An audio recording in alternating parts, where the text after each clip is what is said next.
aprendemos do professor Gary Bourne que, na verdade, a nossa taxa de anulatórias com sucesso é muito baixa, se encaixa na média internacional. O pior país, em termos de sucesso das anulatórias, é, surpreendentemente, a França, onde a arbitragem, de uma certa forma, nasceu. Com essas palavras iniciais, eu gostaria já de passar a palavra para Renato. Renato é professor da PUC Rio. Ele era durante e até recentemente sócio de um dos mais prestigiosos escritórios do Brasil, Sérgio Bermudas. Ele acabou de fundar o próprio escritório, atuando basicamente como parecerista e em áreas como processo civil, porque ele é professor de direito de processo civil e direito romano, fez doutorado na Alemanha em processo. Para mim, ele é a referência no processo civil. Eu sei que na USP tem pessoas mais famosas, mas se eu tenho uma pergunta, eu ligo o Renato. Então, para mim, ele fala 7, 8 idiomas, inclusive muito bem alemão, e por isso eu vou passar agora a palavra para ele, e Renato vai explicar como ponto de partida como funciona o processo anulatório no Brasil em comparação com o processo anulatório na Alemanha. Renato, bitte. Muito obrigado, Peter, pelo convite que me foi feito a participar desse painel. Ao Ricardo, me alegro sobremaneira de estar com os senhores, com as senhoras. Agora eu vou falar em português, de qualquer forma, vamos falar das anulatórias e vamos fazer um estudo comparado entre o direito alemão e brasileiro, mas de qualquer forma, tudo bem que pode ser em alemão, pode ser em... As notas minhas são em alemão, mas de qualquer forma eu prefiro o meu idioma nativo. Muito rapidamente, uma introdução comparativa. O direito da arbitragem na Alemanha é parecido com o direito da arbitragem no Brasil em boa medida. Existe uma lei no Brasil, a arbitragem foi reformada na década de 90. A lei de arbitragem do Brasil é de 1996. Na Alemanha, a arbitragem foi também substancialmente alterada na década de 90, em 1997. A diferença é que no Brasil nós tiramos a disciplina da arbitragem do Código de Processo Civil, enquanto os alemães mantiveram a disciplina sendo tratada no livro 10 da CPO, que é o Código de Processo Civil alemão.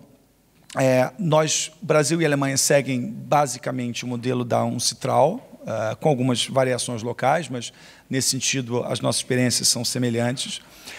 E essa proximidade dogmática entre processo civil e arbitragem tem consequências práticas. Nós tiramos a arbitragem no Brasil do Código de Processo Civil, o que fez com que a arbitragem no Brasil se afastasse nos últimos 20 anos, em certos aspectos teóricos, da dogmática do direito processual civil. Na Alemanha, diferentemente, a arbitragem continua uma parte do processo civil, talvez em relação aos conceitos principais de demanda, reconvenção, substanciação, o Brasil tenha se afastado mais em relação ao direito da arbitragem do que acontece na Alemanha.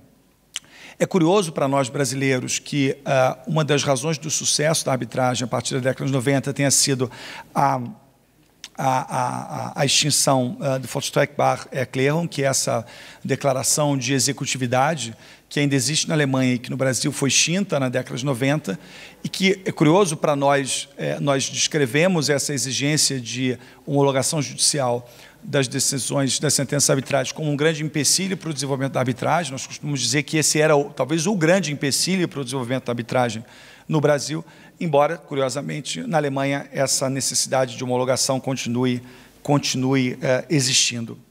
É interessante que no Brasil, para os nossos colegas alemães, tem havido uma discussão curiosa sobre a constitucionalidade dos dispositivos da lei de arbitragem. Em 2001, a Corte Constitucional Brasileira considerou constitucionais os dispositivos mais controversos da lei de arbitragem, entre eles aquele que diz respeito à eficácia negativa do princípio competentes.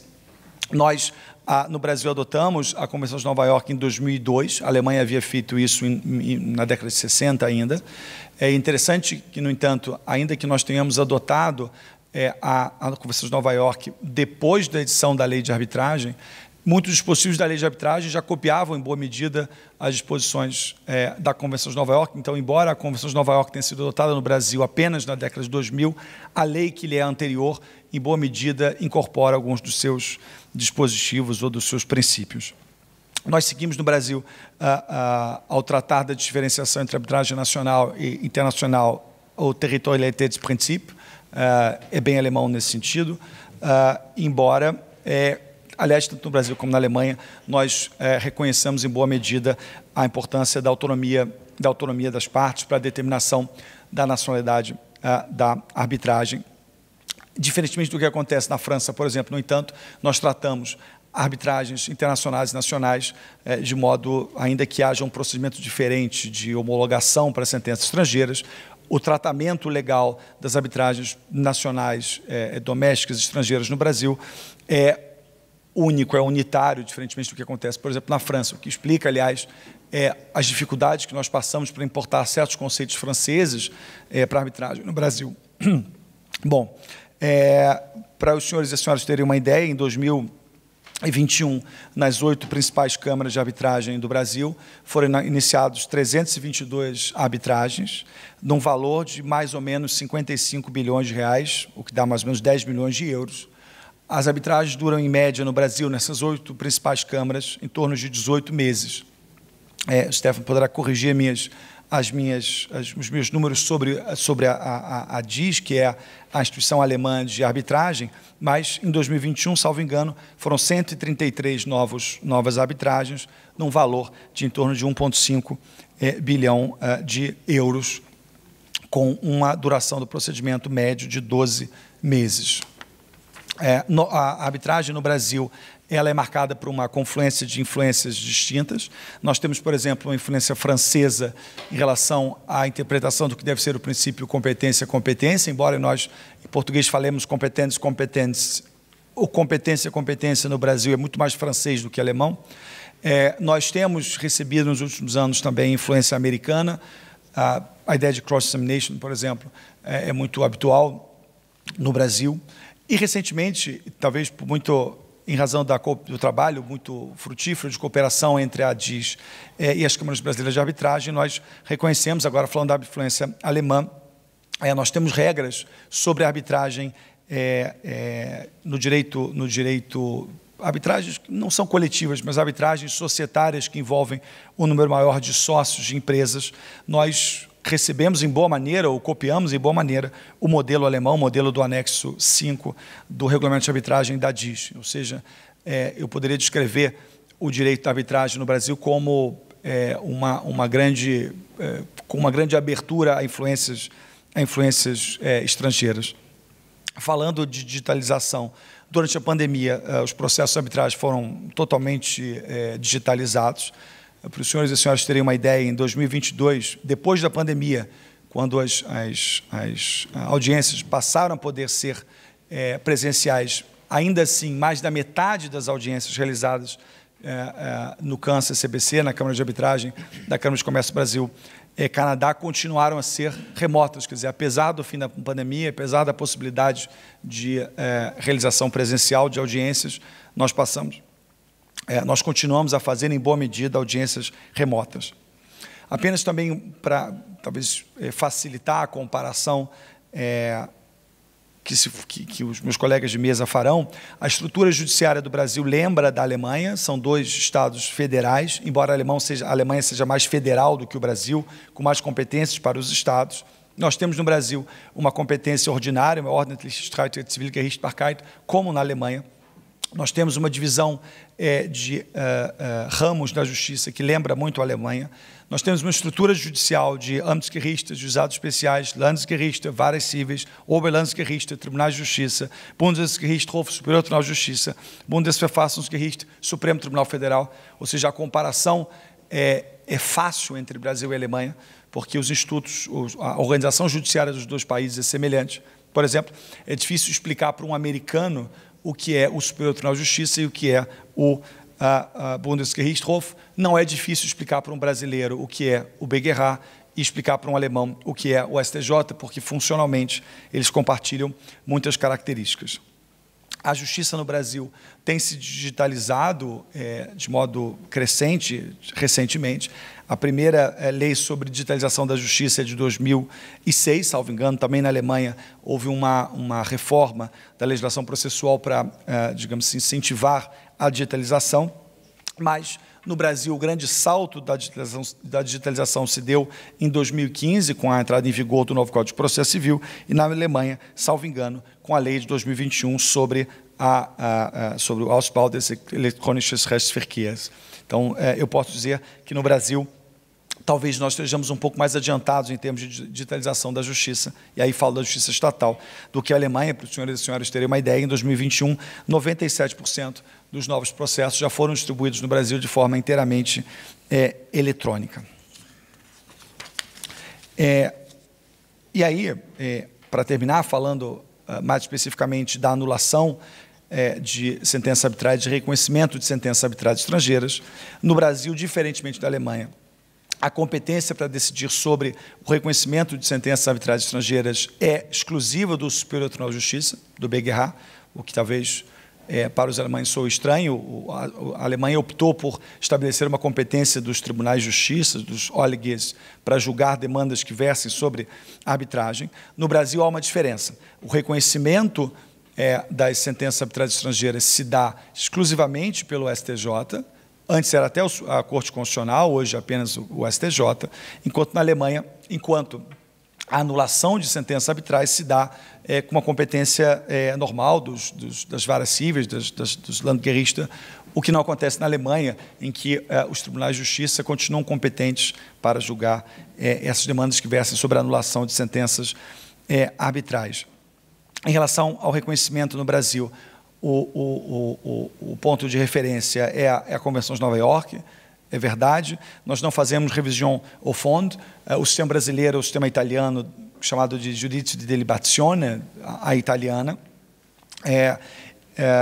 enquanto, em relação às demandas anulatórias, nós seguimos mais ou menos o modelo da UNCITRAL. O que talvez seja interessante em relação no Brasil, que tem se discutido muito, tanto em relação à homologação de sentenças estrangeiras, quanto em relação aos processos de anulação, sejam as violações do dever de revelação. Nós temos, isso os meus colegas de mesa tratarão, mas talvez o que esteja mais em voga no Rio de Janeiro, no Brasil, em termos de ordem pública processual e anulatórias, demandas anulatórias de sentenças arbitrais, sejam justamente os limites do dever de revelação e as consequências do dever de revelação. Isso talvez seja o que no Brasil esteja, digamos assim, mais em voga. E depois, claro, eu posso participar da discussão, a gente pode até fazer isso em alemão, mas eu queria também, como brasileiros, na mesa, fazer essa introdução, sendo eu brasileiro, fazer essa introdução comparada para passar um pouco o panorama geral de que maneira o sistema alemão é parecido, e é parecido com o brasileiro, mas não é idêntico, o que deixa alguns pitfalls aí no meio do caminho. Eu agradeço a atenção de todos e muito obrigado.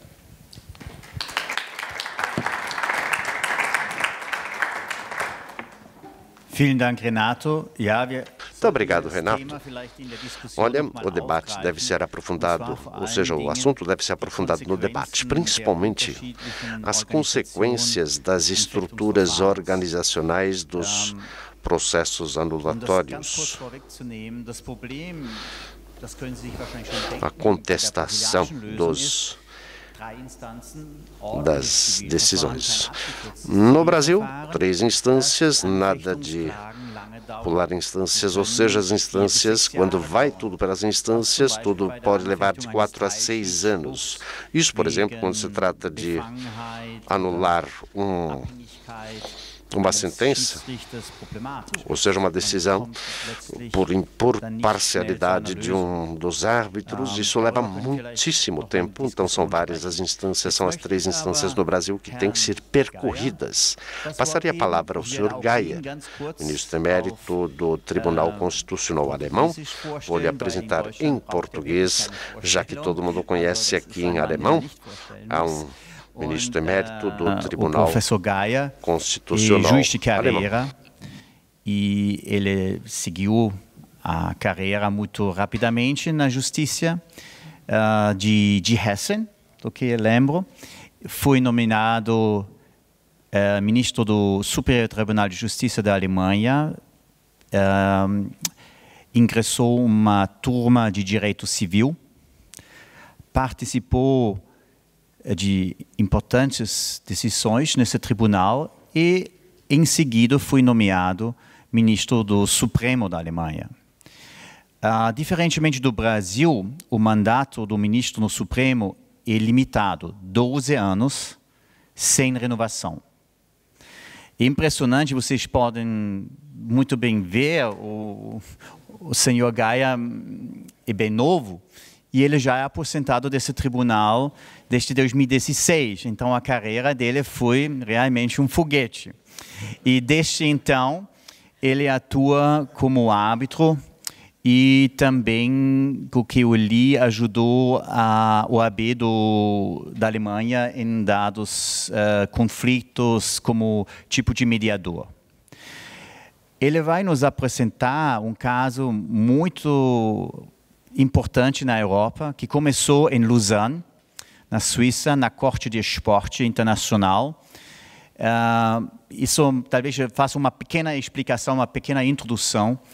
Por que Suíça e por que uma decisão de uma corte de esporte pode acabar no Supremo da Alemanha? Isso não acontece a cada dia, é singular. Bom, a Suíça é sede da maioria das organizações internacionais de esporte, né? Vocês todos conhecem a FIFA, mas não é apenas a FIFA. São praticamente todos os tipos de esportes que têm a sede na Suíça. E essas organizações têm o poder de autorregular a profissão. Eles podem tomar medidas que impedem a um desportista de exercer a profissão. Por exemplo, por causa de dopagem. Dopagem ou dopagem? Doping. Yeah, and doping, I know. Não, tem uma palavra em português. Dopagem. Bom, doping, ok?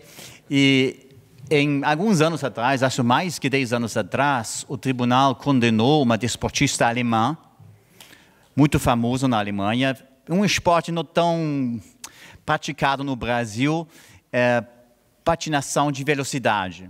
Não tem muito sentido no Brasil, mas na Alemanha tem uma certa... é bem famoso, ela ganhou 5 medalhas de ouro nas Olimpíadas, né? É uma pessoa muito conhecida. E ela foi condenada por supostamente doping. E baneado de exercer a profissão durante muitos anos. Especialmente grave porque ela já tinha, acho, 35 anos. Aí está no limite da carreira. Banear alguém nessa idade da competição significa proibir exercer praticamente a profissão para sempre. E dessa forma, o ministro Geier vai explicar isso melhor, depois de muitas instâncias, o processo acabou no Supremo da Alemanha. Lieber Herr Geier, ich bedanke mich ganz herzlich für Ihre Anwesenheit, für Ihre Muito obrigado, Sr. Geier. Muito obrigado, ministro. E lhe passo a palavra para comentar a causa Pechstein. Muito obrigado, Peter. Muito obrado por me cederem a palavra. Ora, no início eu não coloquei os fones de ouvido, no início não ouvi a interpretação, eu ouvi algumas coisas, pelo menos o senhor falou, Peter Sester já me apresentou e já antecipou alguns detalhes da causa Pechstein. Peço até desculpas se eu vou repetir fatos por não ter ouvido tudo. É uma decisão do Tribunal Constitucional Alemão, é a causa Pechstein. No ano passado, quando promulgamos a decisão A Alemanha ficou até surpresa. Ora, teve juristas que, por exemplo, comentaram essa decisão do Tribunal Constitucional Alemão e falou: esse tribunal abriu a caixa de Pandora. Não é o caso. Na minha opinião, não é tão grave assim, para antecipar ou para já comentar o que aconteceu. De fato, é o que o professor Sester disse, há uma patinação de velocidade, patinação no gelo, muito popular na República Federal da Alemanha, uma das poucas modalidades esportivas em que a Alemanha ainda conquista medalhas de ouro, e a Cláudia Pechstein era uma que sempre conquistava as medalhas de ouro nas Olimpíadas. Era profissional, isso é possível nos Jogos Olímpicos, e para nossa grande surpresa, que na Alemanha, ora, era uma pessoa íntegra, uma esportista modelo, uma atleta modelo. A ISU, ela optou por bani-la do esporte por causa de doping. Ela tinha 35 anos, já estava no final de sua carreira. Ela não concordou, não consentiu com isso. Ela disse que não havia praticado doping e, por isso, apresentou recurso ao CAS, que é a Corte Internacional dos Esportes, porque ela disse, ora, se a condição para exercer a sua modalidade esportiva era de ter assinado aquela cláusula de arbitragem que define como competência a competência do Tribunal do CAS. O CAS simplesmente rejeitou o recurso e, por isso, a Pechstein, essa atleta, ela foi ao Tribunal Federal da Suíça, em Genebra, uma lograda tentativa, eles não aceitaram o pedido, a petição, ela percorreu outro caminho judicial, já que a Associação da Patinação no Gelo da Alemanha também aplicou essa sanção de bani-la de todas as competições, e ela inclusive apresentou uma petição de indenizatória. Em todos os processos, o litígio girou em torno da seguinte questão: o CAS tomou uma decisão sem audiência pública. Será que por isso a cláusula de arbitragem deve ser anulada ou não? A Suíça disse, o Tribunal da Suíça falou que era lícito proceder dessa forma, por isso a Cláudia Pechstein foi apelar ao Tribunal Europeu dos Direitos Humanos. Embora a Suíça não seja membro da União Europeia, ela assinou a Convenção dos Direitos Humanos. Por isso, a competência estava com o Tribunal Europeu dos Direitos Humanos. Esse tribunal, em 2018, constatou que a decisão do Tribunal Federal da Suíça violava o direito europeu.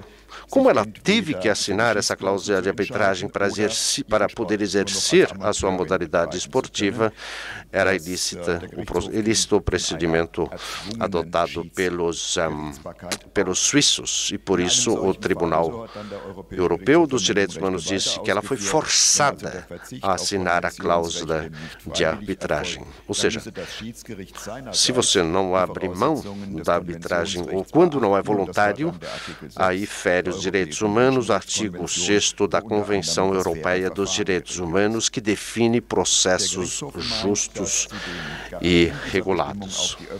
O Tribunal Europeu inclui nisso a necessidade de uma audiência pública para garantir a transparência da jurisdição e a justiça nos processos. Isso aconteceu lá na Suíça e foi concluído lá na cidade de Estrasburgo, sede do Tribunal Europeu dos Direitos Humanos. Na Alemanha, o Landgericht, responsável pela comarca, depois ela foi ao Oberlandesgericht, OLG, que mudou e alterou a decisão, do Landgericht, e disse que essa cláusula de arbitragem violava o teor da legislação antitrust. Daí, o Tribunal de Justiça da Alemanha, o BGH, também mudou a decisão tomada pelo URG. Daí, a Cláudia Pechstein, ela apelou ao Tribunal Constitucional da Alemanha. Ora, complexo processo em várias decisões nacionais, em várias instâncias e decisões, em parte contraditórias. O Tribunal Constitucional da Alemanha teve por bem proferir a seguinte decisão. Anulou primeiro a decisão do Tribunal da Justiça da Alemanha. No artigo 20, parágrafo 3º da Lei Fundamental, alegando que o Tribunal de Justiça da Alemanha havia ferido, violado ou desrespeitado esse artigo da Constituição.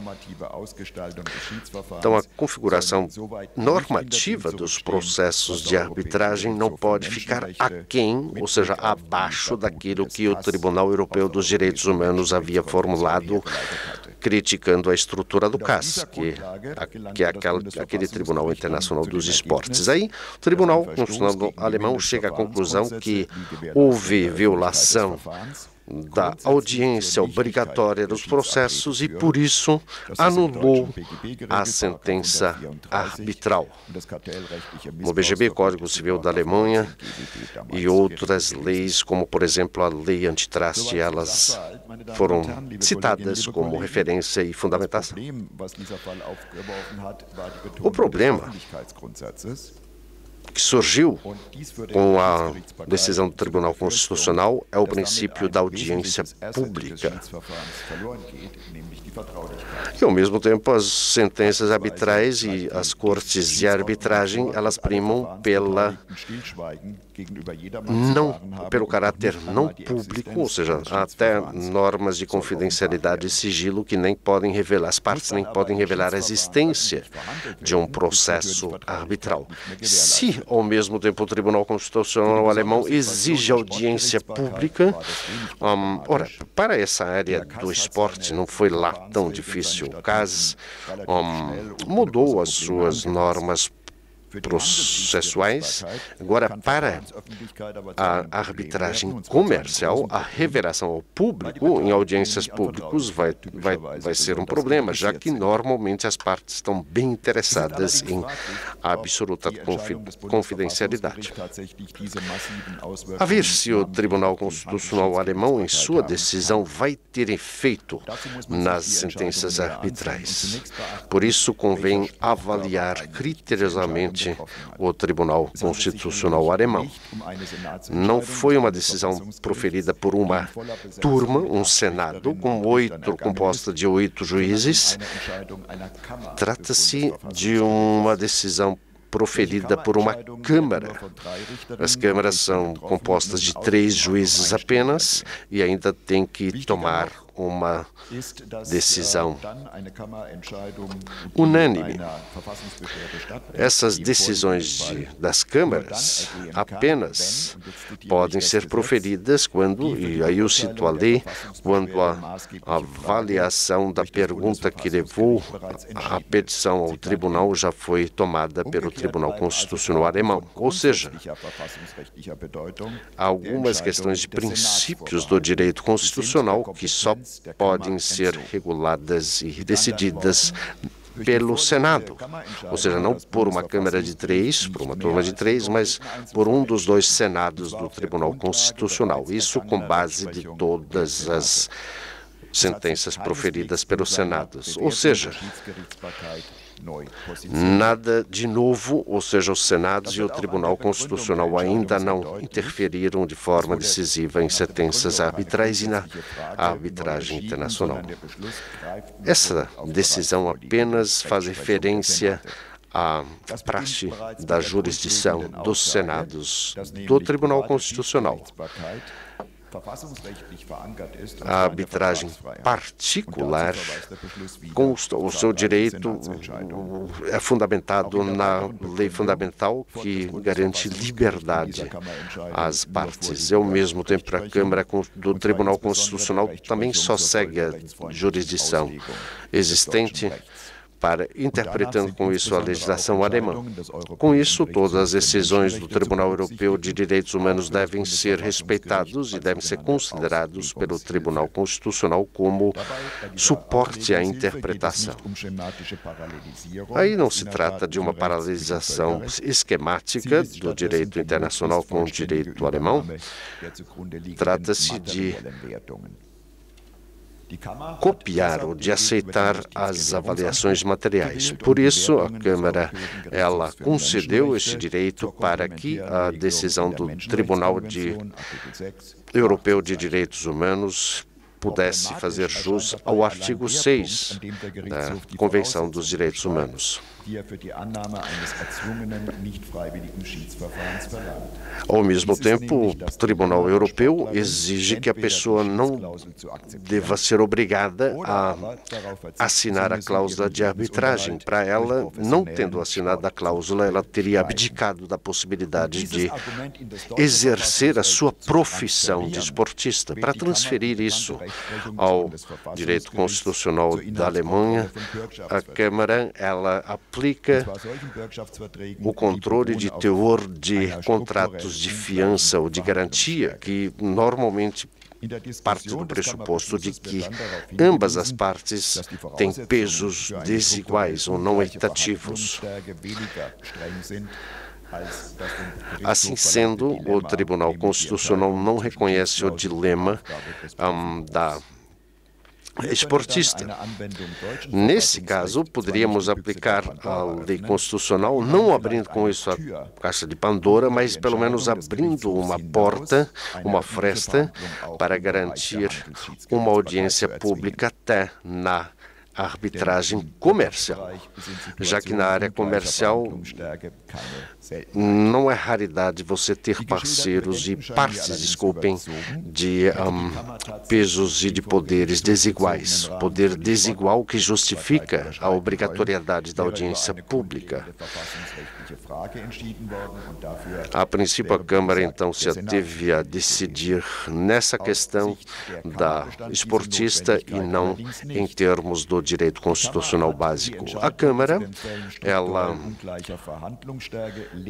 disse e alegou que as partes têm poderes desiguais, foi a forma mais indicada para aplicar a decisão do Tribunal Europeu dos Direitos Humanos.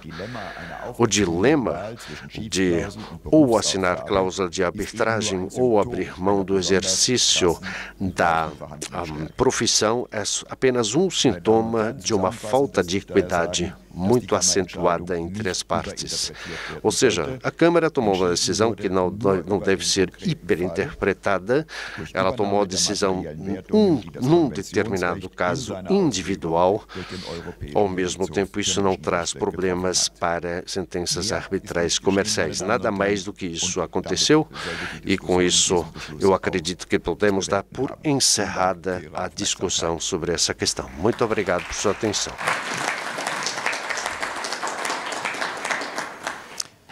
Vielen Dank, Herr Geier, für diesen hochinteressanten Vortrag. Muito obrigado, professor Geier, por esse discurso muito interessante, que também, do ponto de vista brasileiro, temos também, é de interesse. nesse momento, uma discussão sobre a arbitragem e transparência e confidencialidade. E, novamente, se trata de uma área que não a área típica da arbitragem em geral. Nessa situação, tivemos uma situação em que a cláusula compromissória é obrigatório, a parte não pode escolher. No Brasil, temos uma situação parecida nas arbitragens na B3. Né? As companhias abertas do novo mercado e do nível 2 não podem escolher entre o judiciário e a arbitragem. Eles são obrigados a aderir à cláusula patronizada da Bolsa. Ou eles não podem ser listados no novo mercado e no nível 2. Claro, podemos dizer, eles têm a opção do nível 1 e do mercado tradicional. Porém, os últimos 20 anos demonstram que não é mais possível no Brasil oferecer com sucesso novas ações, fazer uma emissão primária ou secundária fora do novo mercado ou do nível 2. Então, indiretamente, existe a obrigatoriedade dessa cláusula arbitral, que tem um impacto para todos os acionistas das grandes companhias. Portanto, também nesse segmento que é atípico para a arbitragem, segmento típico da arbitragem, são contratos. Temos essa discussão. Isso é bem interessante ver as paralelas. Além disso, eu gostaria de pegar o gancho do direito de antitruste. Um dos temas desse caso Pechstein era uma violação do poder de um monopolista, a Associação de Esporte. E o direito de antitruste demonstra que talvez uma tese que temos ainda no Brasil, que nunca existe uma revisão de fundo, nunca podemos entrar no mérito, não vai se sustentar muito tempo. Porque quando temos uma violação do ordem público material, quase todas as jurisdições do mundo, em casos graves, de grave violação, vão reverter a sentença arbitral. Isso está previsto até na Convenção de Nova York e na Lei Modelo.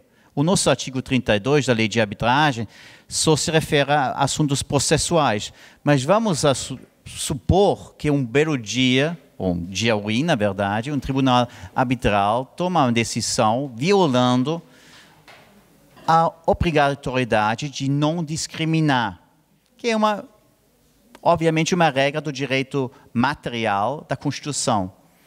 Alguém realmente pensa que o STJ não vai reverter isso? Eu não. O dever dele reverter isso, porque senão ele vai obrigar instituições do judiciário de executar essa sentença e aprofundar a violação de garantias do direito material da Constituição. O direito de antitruste levou recentemente o Superior Tribunal de Justiça, o Bundesgerichtshof, que se equipara à STJ, a uma anulatória que também é muito discutido na Alemanha.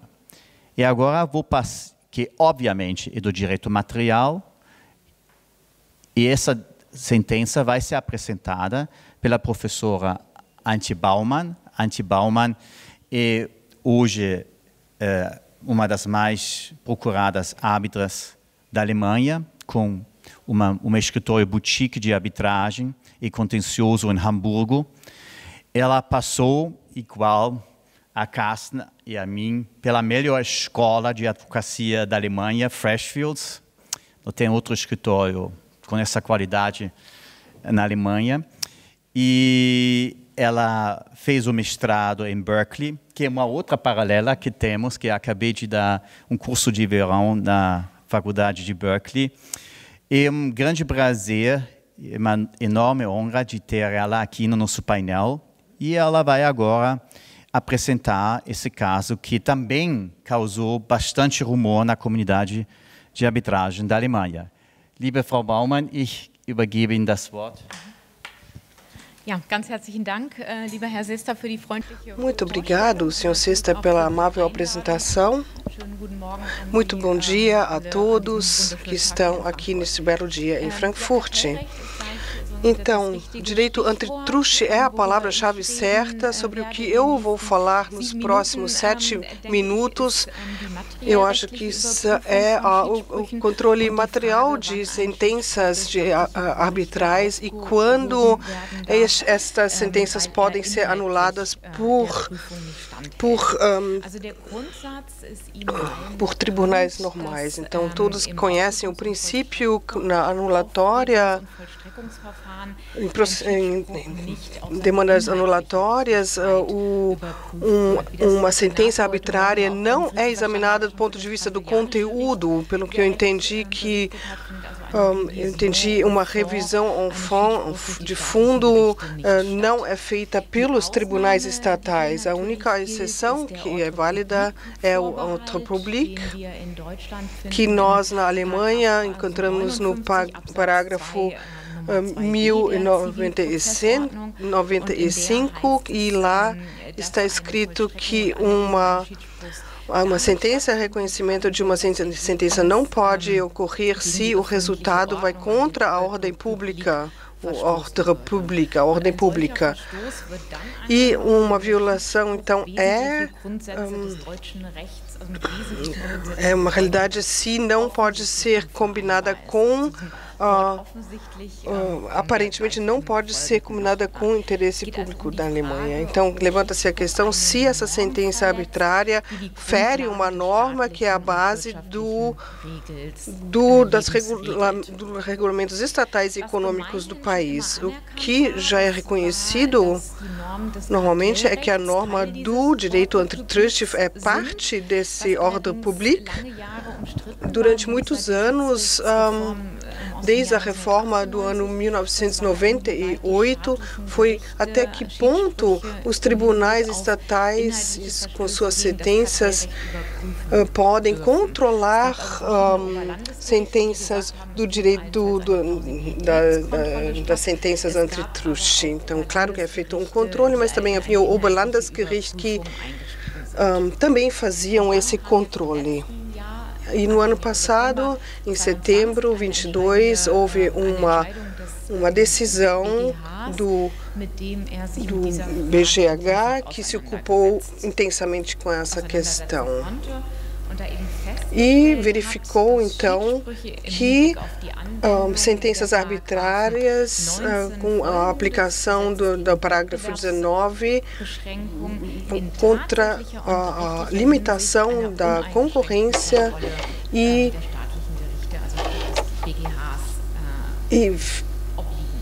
está sob o controle dos tribunais estatais. Eu gostaria de dizer do que se tratava, então, que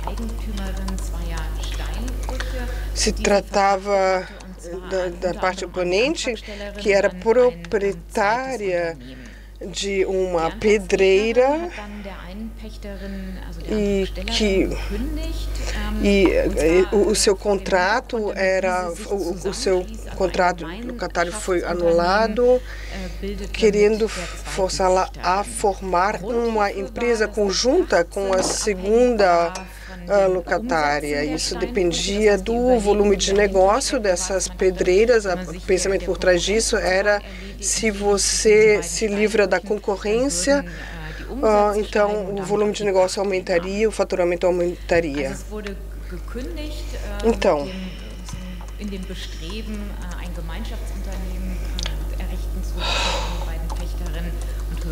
Então, aqui essa renda, esse arrendamento foi cancelado para tentar alcançar um faturamento maior. Bom, agora aqui foi violado o parágrafo 21, quer dizer, a pessoa foi obrigada a passar uma multa porque queria forçar uma junção forçada das duas empresas, dessas pedreiras. Então começou um processo de arbitragem e a proprietária do pedreiro havia iniciado isso. Aqui se tratava de pessoas abandonar o terreno e novamente uma queixa foi levantada. Se tratava do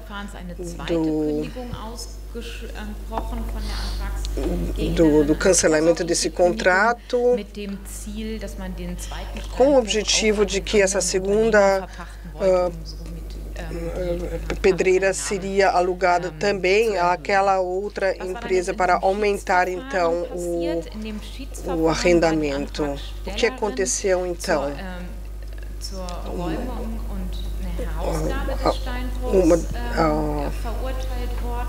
da parte foi condenada a abandonar o terreno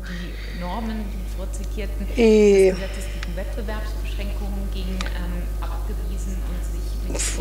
isso foi rejeitado devido a questões de antitrust e que a pessoa não se havia ocupado com o tema, dizendo que não, essa pessoa não queria se juntar a outra empresa por motivos econômicos.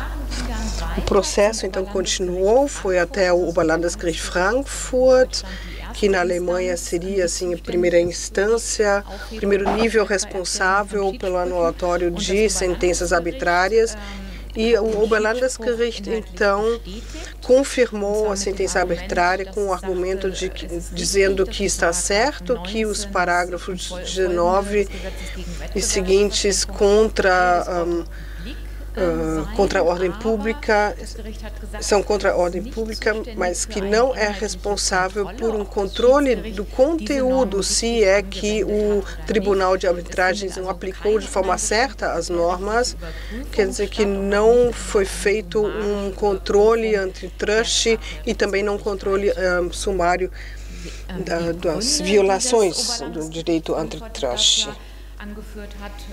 Os argumentos foram que não houve uma revisão ao fundo por parte da lei e o tribunal também vê o perigo que assim os tribunais arbitrários poderiam ser vistos como uma pré-instância, o que não é correto, e um controle, e não há uma competência antitrust do Oberlandesgericht.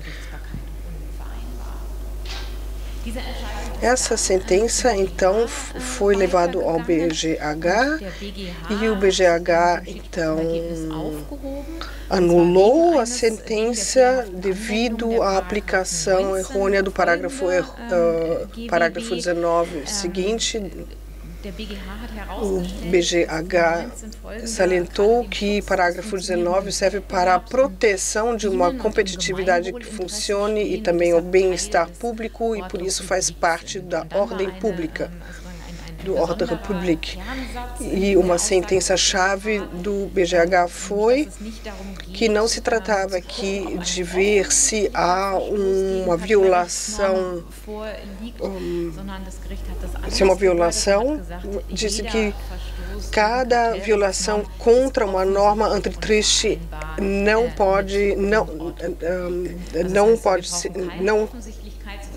viola a ordem pública. Quer dizer, nós não precisamos de uma violação. Cada violação normal e simples leva a uma violação da ordem pública, e leva à possibilidade de anular essa sentença arbitrária. Outras razões que o BGH invocou é o seguinte: é necessário ter uma revisão abrangente porque o regulamento ou a lei não permite uma violação recorrente, o que o senhor Sester também já referiu. Portanto, o tribunal ordinário não pode permitir uma violação feita pela sentença de uma corte de arbitragem, porque a ordem pública requer um controle abrangente de qualquer sentença. Um outro aspecto que o BGH invocou é que, no caso de processos que envolvem assuntos de ordem pública, exigem a inclusão e a revisão por uma instância de um tribunal ordinário, ou seja, o BGH. argumento invocado foi a complexidade da legislação antitrust e que, por isso, não seria possível deixar a decisão apenas nas mãos de cortes de arbitragem, mas requer um envolvimento de cortes ordinárias da legislação material. Ou seja, um controle de sentenças é obrigatória quando afeta a ordem pública, uma abordagem que foi debatida fortemente na comunidade jurídica. O BGH disse que isso já fazia parte da legislação antes da reforma de 1998, no entanto, contraditória. Ou seja, a Corte BGH fez conexão e referência às decisões anteriores à reforma. Um outro aspecto do debate foi que em outros países é possível observar tendências semelhantes. Na Itália, na França, hoje em dia, a legislação também já prevê uma revisão, um controle obrigatório quando se trata de disposições regulatórias da antitrust. Agora, existe a preocupação de que partes requerentes e requeridas tenham essa possibilidade de invocar argumentos da legislação antitrust para chegar a uma anulação da arbitragem. Isso é um risco considerado relevante por muitos. Ou seja, que essa decisão seja utilizada como estratégia para garantir um controle. Isso, mais uma vez, cria o risco de a arbitragem ser reduzida para uma pré-instância e submetida a controles abrangentes pelas cortes ordinárias. Portanto, cheguei ao fim da minha apresentação. Muito obrigada, senhora Baumann. Muito obrigado. Eu não quero me estender muito, mas mencionar que a Corte da União Europeia também já decidiu que o direito antitrust da União Europeia, o artigo 101 do Tratado sobre o Funcionamento da União Europeia, também faz parte da ordem pública europeia e que os tribunais nacionais, nesse caso se tratou de um caso que começou no Cour d'appel de Paris, o Oberlandesgericht, o Tribunal de Justiça de Paris, que normalmente é o tribunal que decide em primeira instância as anulatórias na França, porque a sede é sempre Paris, da arbitragem, em consequência, é o Cour d'appel de Paris. Nesse caso, se tratou de uma anulatória e o tribunal pediu à Corte da União Europeia responder a essa pergunta se o direito de antitrust da União Europeia pode ser considerado na anulatória e a Corte da União Europeia confirmou essa possibilidade. Então, no caso de uma violação do direito de antitrust, em várias jurisdições, temos uma revisão ao fundo limitado. E com esses comentários, eu gostaria de apresentar o professor Stefan Gröll, que também não precisa de apresentação em alemão, porque ele é certamente um dos representantes da arbitragem, da comunidade de arbitragem da Alemanha mais conhecido. O professor Stefan Gröll também tem uma boutique de arbitragem em Colônia. Ele é, desde o ano passado, presidente do Instituto de Arbitragem, da Instituição de Arbitragem da Alemanha, DIS, Deutsches Institution für Schiedsgerichtsbarkeit, em realidade a única câmara relevante de arbitragem da Alemanha. todas as arbitragens na Alemanha são concentradas no DIS. Tem um pequeno concorrente internacional, a CCI, mas não é tão relevante. Vamos esquecer eles por enquanto. O professor Stefan Kröll também é diretor do Wismut Court em Viena, que organiza a maior competição mundial de alunos, estudantes. E, além disso, obviamente, ele, igual a professora Baumann, um dos mais procurados árbitros da Alemanha, mas internacionalmente, obviamente, também. E a gente vai aproveitar já, como ele é o representante do DIS, de nos ensinar como essa instituição de arbitragem lida com a digitalização e que é um tema muito importante hoje em dia no Brasil, e a gente vai aprofundar a discussão a respeito na nossa discussão final, a cybersecurity. Cada vez mais importante e mais problemático nas arbitragens. Por favor, lieber Herr Kröll, ich übergebe Ihnen. Excelentíssimo Sr. Kröll, eu passo a palavra para que explicasse como lidam aqui com o tema da digitalização e da cibersegurança. Muito obrigado. Caro Peter, muito obrigado pela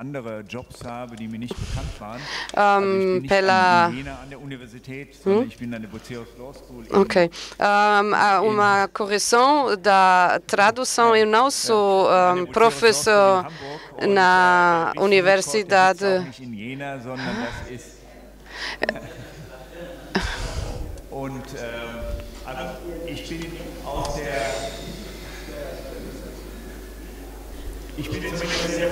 Bom, é um prazer estar aqui e explicar um pouco, falar um pouco sobre a arbitragem e cibersegurança e falar como nós lidamos com esses desafios. A digitalização da arbitragem traz benefícios.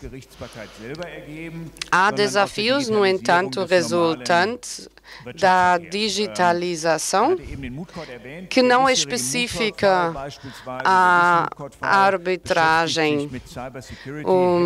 Nós temos um caso, aliás, que lida com cibersegurança, phishing, hacking de e-mails e transferência de pagamentos para contas falsas. No entanto, digitalização também afeta a organização da arbitragem. Por um lado, tem o potencial de reduzir despesas, no entanto, também traz perguntas concretas. Começando com as questões legais. Aqui na Europa, essas resultam de duas leis. Primeiro, a Lei de Proteção de Dados Pessoais e, segundo, dispositivos do Estado de Direito que tenham a ver quem pode decidir, ou seja, será que a inteligência artificial terá a competência?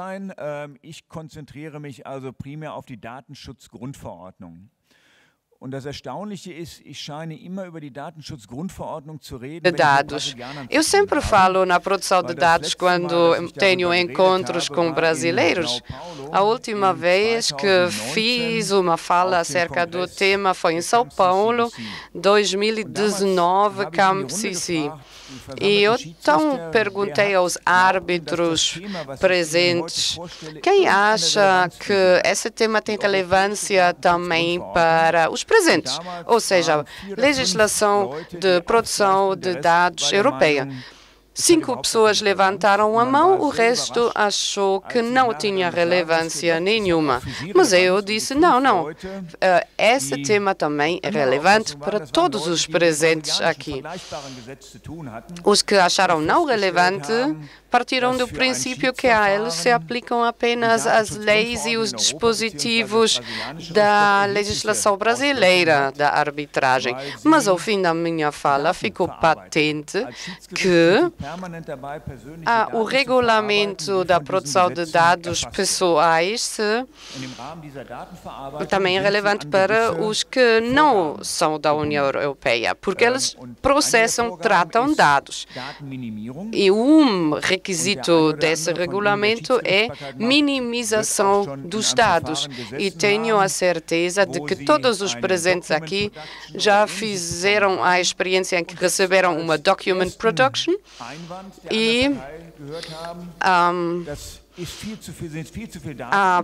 outra parte a dizer, olha, isso são dados a mais e, portanto, não condiz com o princípio da minimização dos dados.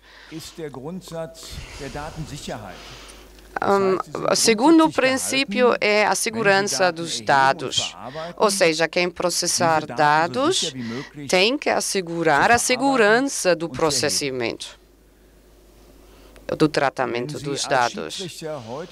Ou seja, se um árbitro num processo invocar esse princípio, todos iriam concordar. No entanto, depois, na prática, grande parte dos dados são enviados por e-mail. E nós sabemos que e-mails não têm um alto nível de segurança. Portanto, isso é um ponto em que entra em jogo as plataformas de uploading.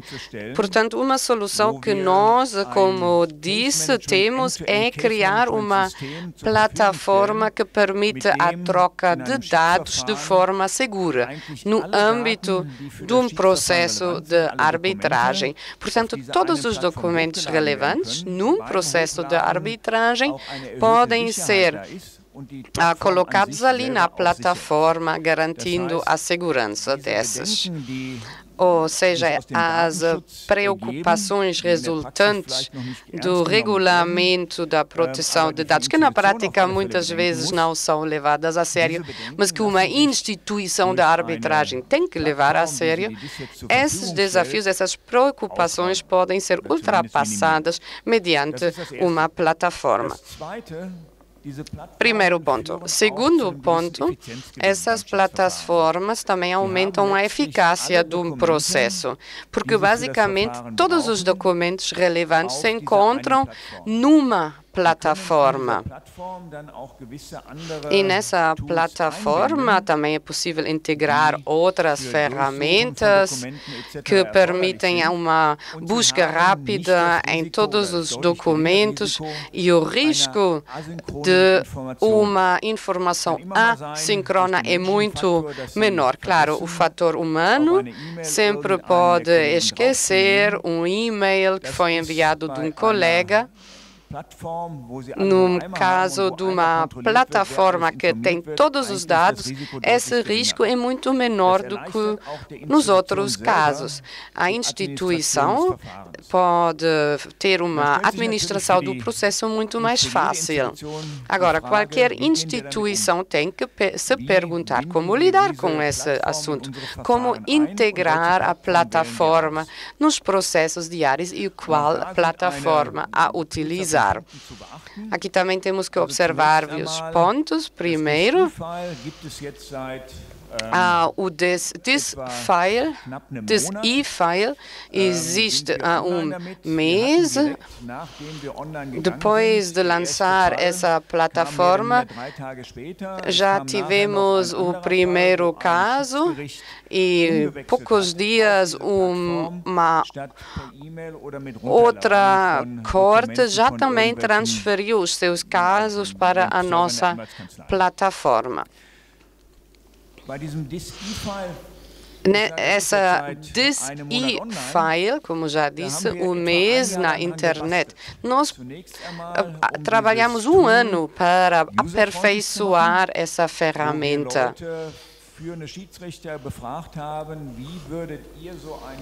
Para também saber quais as configurações adequadas para o armazenamento dos documentos.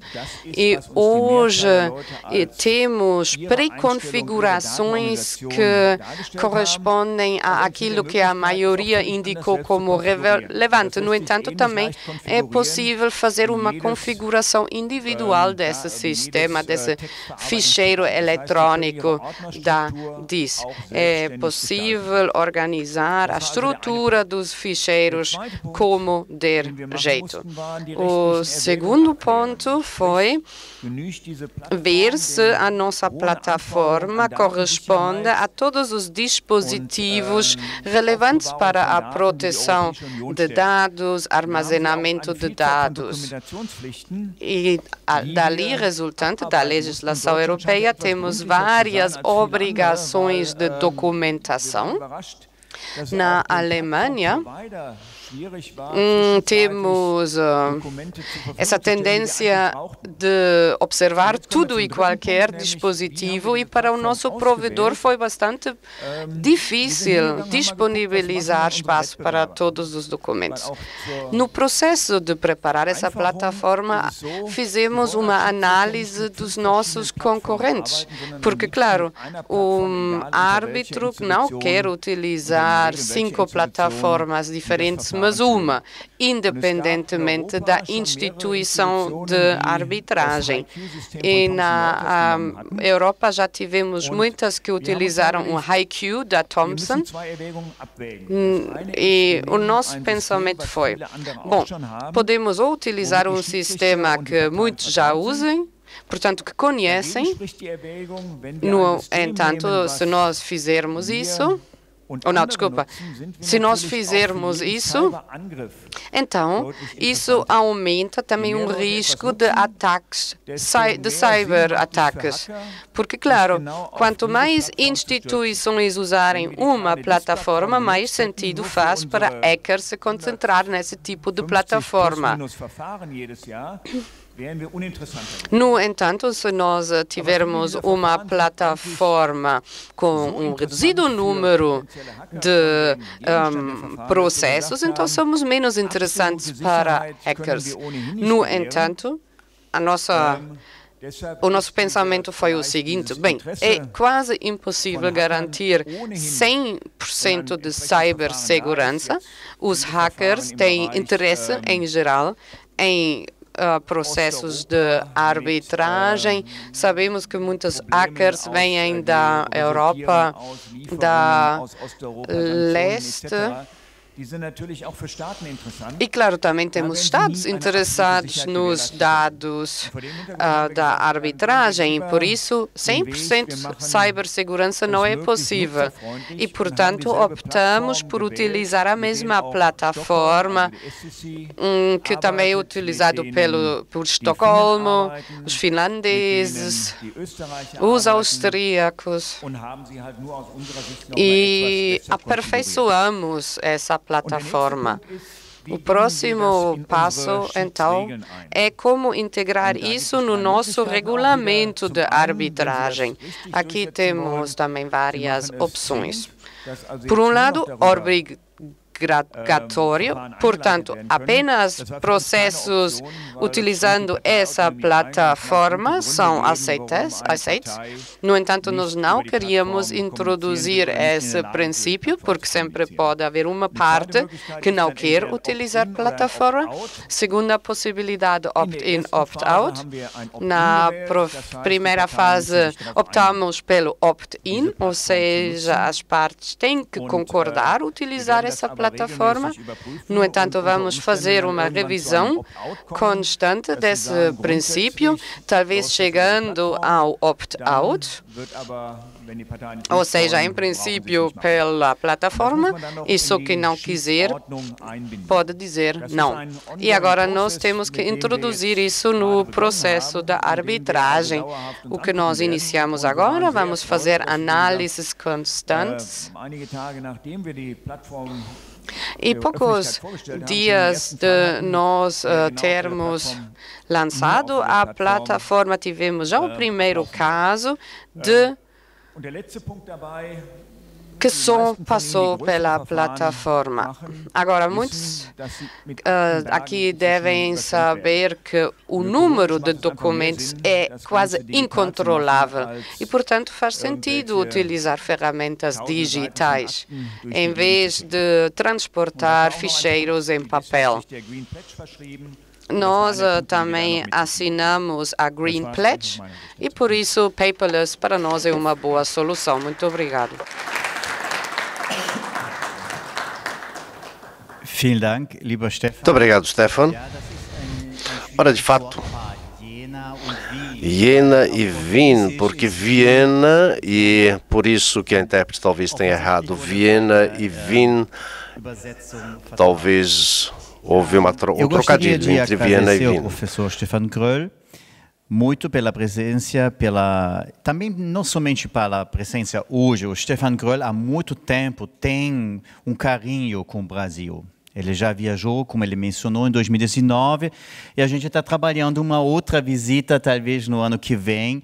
Eu acho que uma parceria, dizemos um intercâmbio com o DIE seria também muito interessante, não somente em São Paulo, com a CAMCCPC, que é uma câmara importante, mas também com a nossa câmara da FGV, né? A minha faculdade lá no Rio de Janeiro tem também uma câmara de arbitragem com uma reputação muito boa, porque o brand FGV é na academia e também na pesquisa, um dos brands mais fortes do Brasil. Eu gostaria muito de convidar você e a secretária-geral, a Ramona, para visitar a nossa câmara no ano que vem.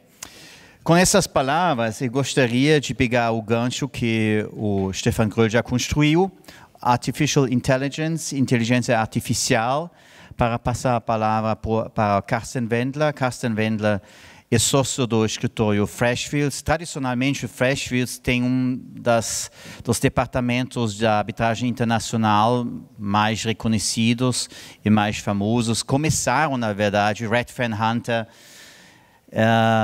são nomes importantíssimos na arbitragem internacional que publicaram o mais importante livro, na minha opinião, talvez em combinação com Emmanuel Gaillard. E o Stefan é bilíngue, alemão e espanhol, e responsável aqui em Frankfurt para a arbitragem internacional do departamento do Freshfields, atuando também na Europa, na América Latina, aparentemente por causa de algumas influências pessoais e a competência bilíngue. E Carsten vai nos explicar como isso também é muito importante à luz do fato de que essa conferência é uma conferência do AB, da advocacia, como a advocacia está lidando e olhando para a digitalização e a inteligência artificial. Por favor, Carsten. Bitte, lieber Carsten. Vielen Dank, Peter, für die Einladung. Muito obrigado pelo convite, muito obrigado também pelas palavras de apresentação. Eu vou falar um pouco da minha visão de counsel, de advogado, sobre a digitalização. Ora, pouco antes, a segurança de dados e a legislação antitrust e as interfaces entre antitrust, arbitragem, aquele negócio do arrendamento, esse caso reflete-se no nosso dia a dia e nós aproveitamos essas decisões. E segurança de dados, Stefan Gröll nos falou do sistema cybersecurity, é algo que nos preocupa no nosso dia a dia. Quando falamos da digitalização, minhas senhoras e meus senhores, desde ChatGPT não é possível não falar em inteligência artificial, IA. Assim sendo, eu gostaria de falar um pouco sobre o status quo. Já não é um tema a ser debatido no futuro, não é a música que vem do longe, ou seja, do futuro, muito pelo contrário, a Freshfields já trabalha com isso todos os santos dias. Temos várias forças-tarefa que se ocupam da inteligência artificial, ao mesmo tempo na Freshfields. Nós temos o Freshfield Lab, um laboratório em Berlim, digamos, parece uma think tank factory, onde você não entra de terno e gravata, você tem que usar tênis, calça jeans e camiseta, mas você vai encontrar programadores, os programadores que estão aí sentados numa sala, no laboratório, e aí a gente pensa e reflete o que é necessário em ferramentas na inteligência artificial para sermos mais rápidos rumo ao futuro. Nós temos o Freshfields Hub ainda, que aproveita todos os Legal Tech Tools que já estão em uso, aí estudamos a sua aplicação. Por isso, me alegro sobre com a possibilidade de poder falar sobre inteligência artificial. Estamos bastante avançados no desenvolvimento desses produtos. O que fazemos? O que já utilizamos? Talvez eu possa falar dessas ferramentas que utilizamos para tornar os processos mais eficientes, mais céleres.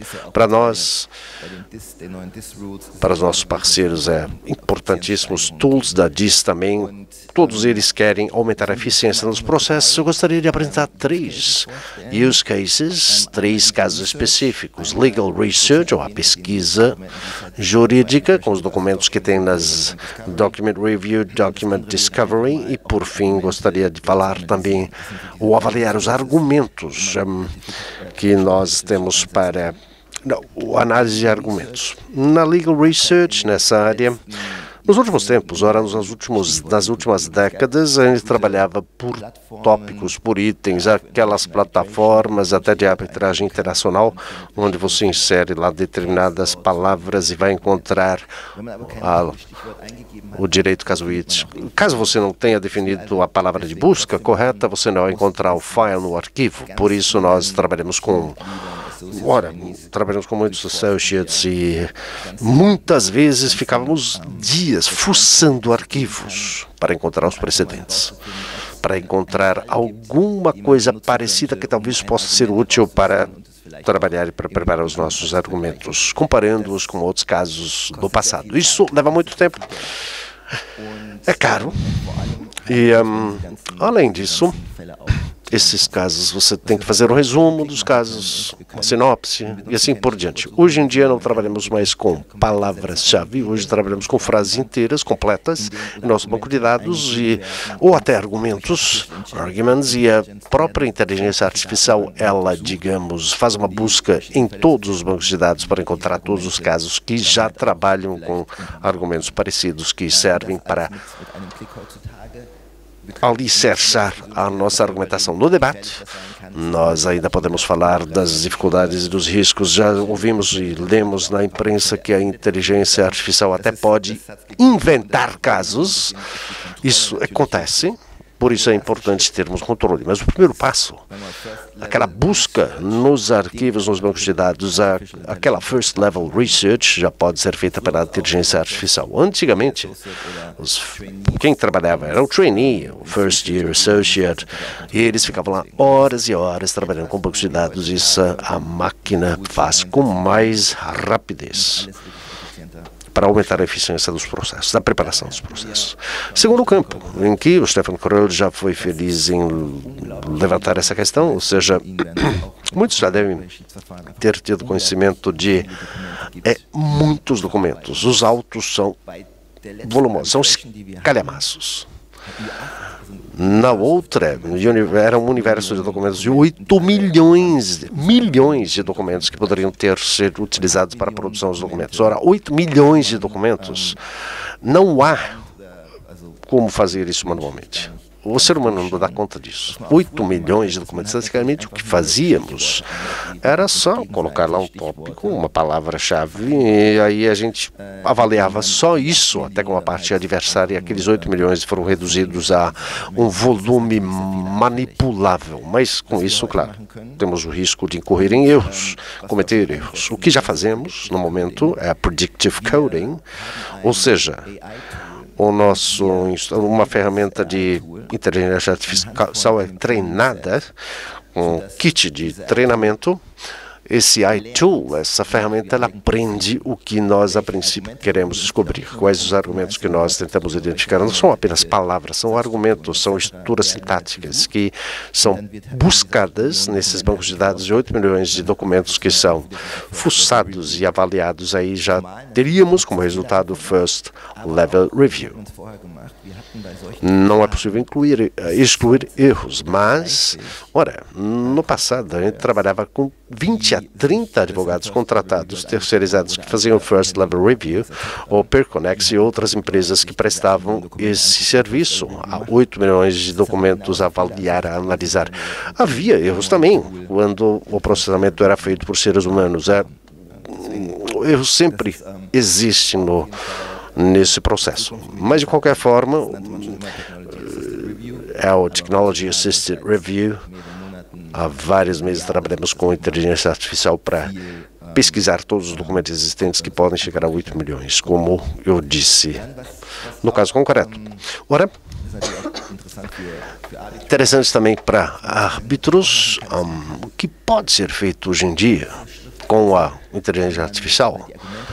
Os autos completos podem ser resumidos. Você pode usar inteligência artificial para ter um resumo executivo. Muitas vezes temos documentos de 500, 600 páginas. Difícil a leitura disso, um árbitro não tem tempo para ler tudo isso. E aí a gente ia frase por frase, para contestar, para responder, para refutar, para rejeitar, para contra-argumentar. Era frase por frase, um pouco diferente dos processos judiciais comuns. Mas, de qualquer forma, nós trabalhamos isso frase por frase.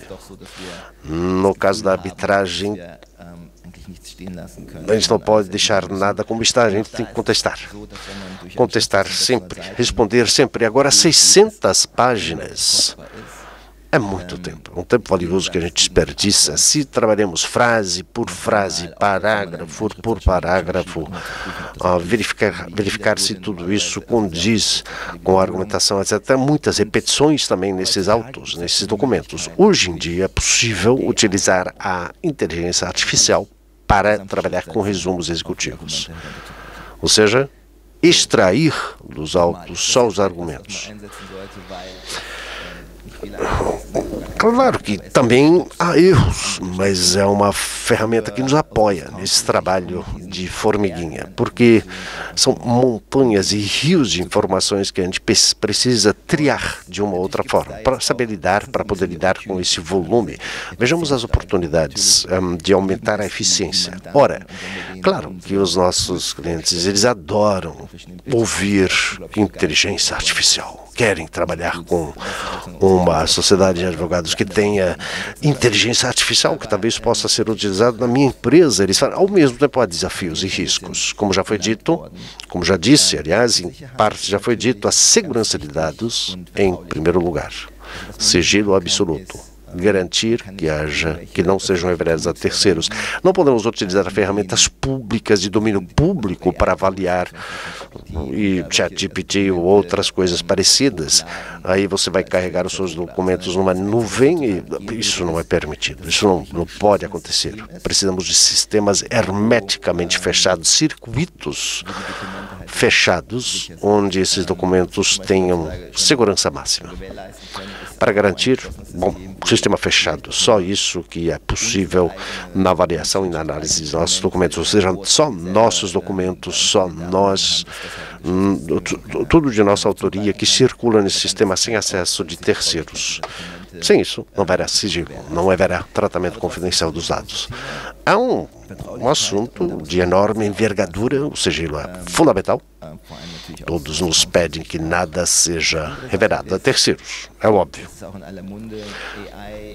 A inteligência artificial, ela sempre depende, a inteligência da artificialidade, ela depende do treinamento. Aí é importante a gente evitar discriminação.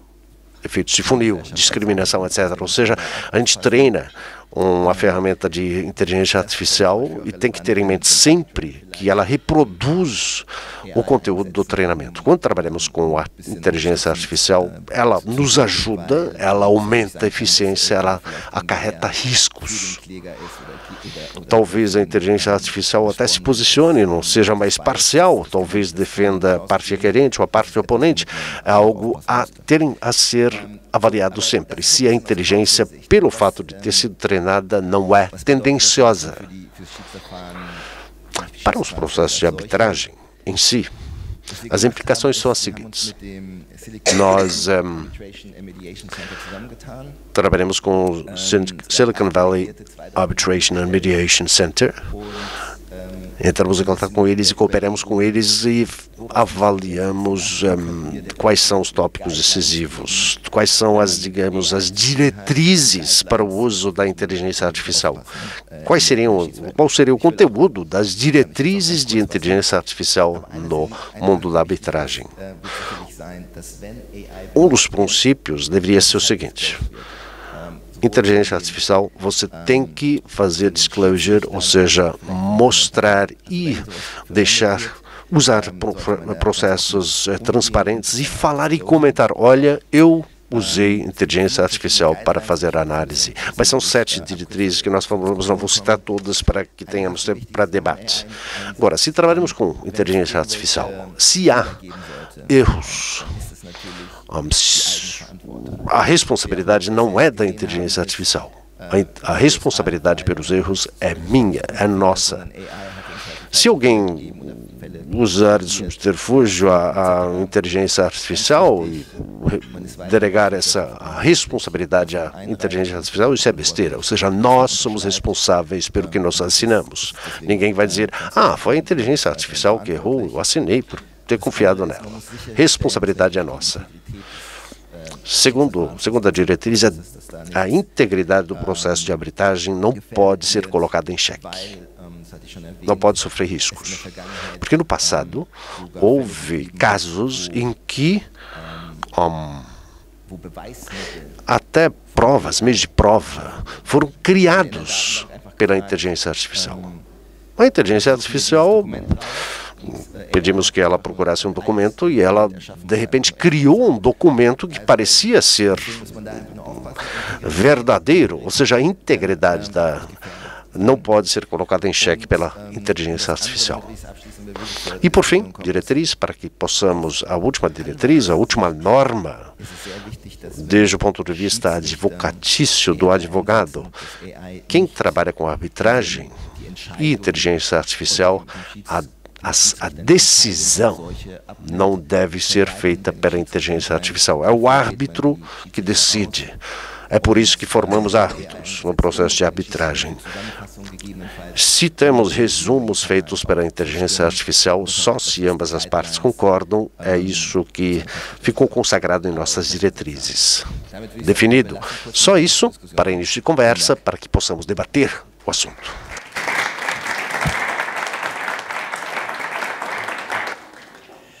Ja, vielen Dank, lieber Carsten. Das ist sicher ein Thema. Muito obrigado, Carsten.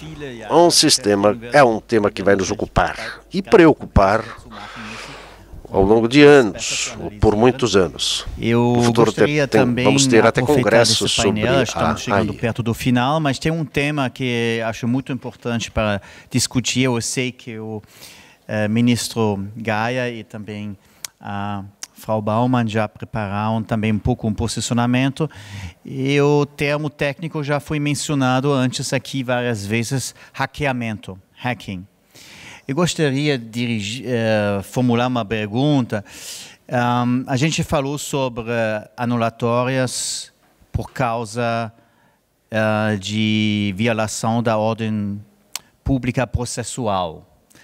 E no âmbito do direito de antitrust, e eu gostaria de saber que mais da parte do ordem pública material, mas eu gostaria de saber como podemos, ou como provavelmente os tribunais alemães ou tribunais estatais de outros países deveriam lidar com um caso, ou vamos dizer, um caso modelo, um caso fictivo, em que uma das partes hackeou sistematicamente a comunicação entre a outra parte e o escritório que atua naquela arbitragem para essa parte.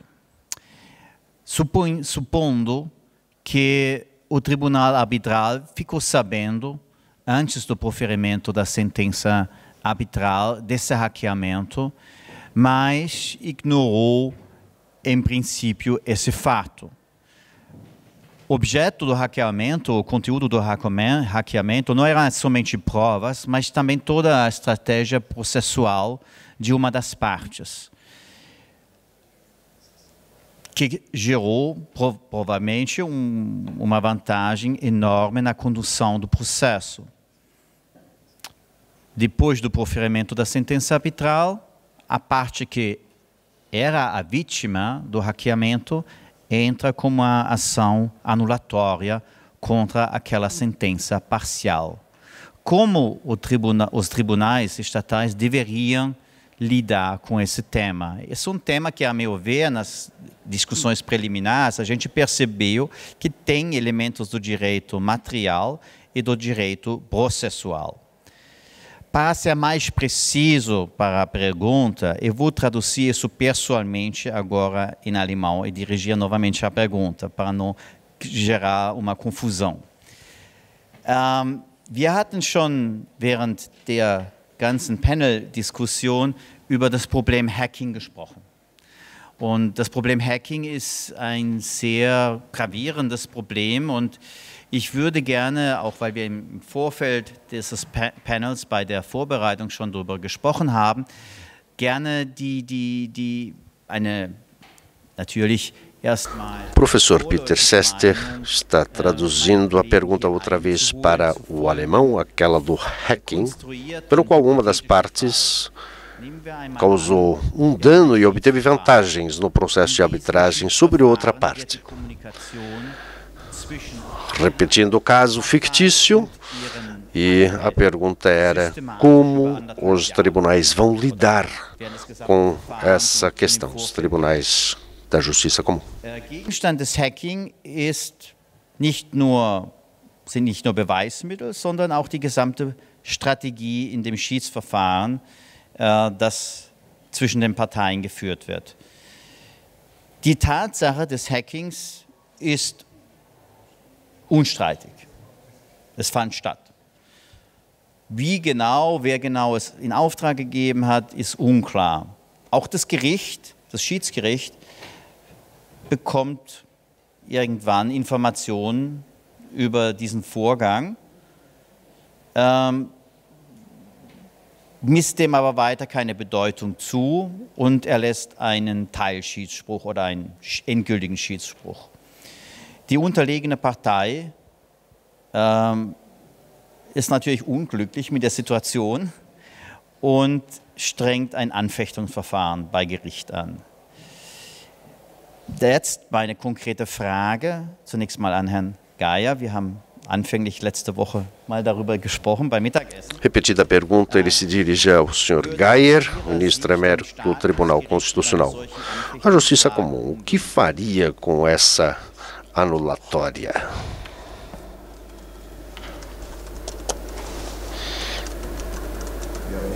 Muito obrigado pela pergunta. Obrigado por... Ora, ter me confrontado com essa pergunta. Já conversamos sobre isso no almoço, então estou mais ou menos preparado. O que seria decisivo é um caso extremado, ou seja, não é um caso comum, todos os sistemas de TI foram hackeados, ou seja, uma bisbilhotagem geral da comunicação entre a parte e seus advogados. Ora,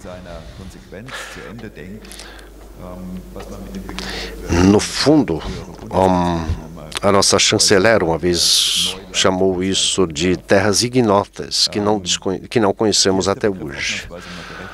De fato, são terras ignotas, Afinal, há uma situação que no mundo analógico não teria existido. É como se, de repente, alguém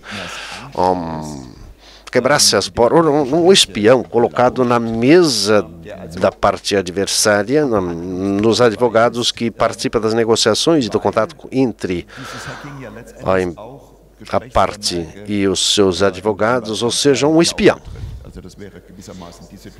Essa seria a situação, analogicamente idêntica ao do hackeamento digital. E é uma pessoa que, sentada em todas as escrivaninhas, seria uma espionagem global, conhecimento da estratégia de condução do processo, etc.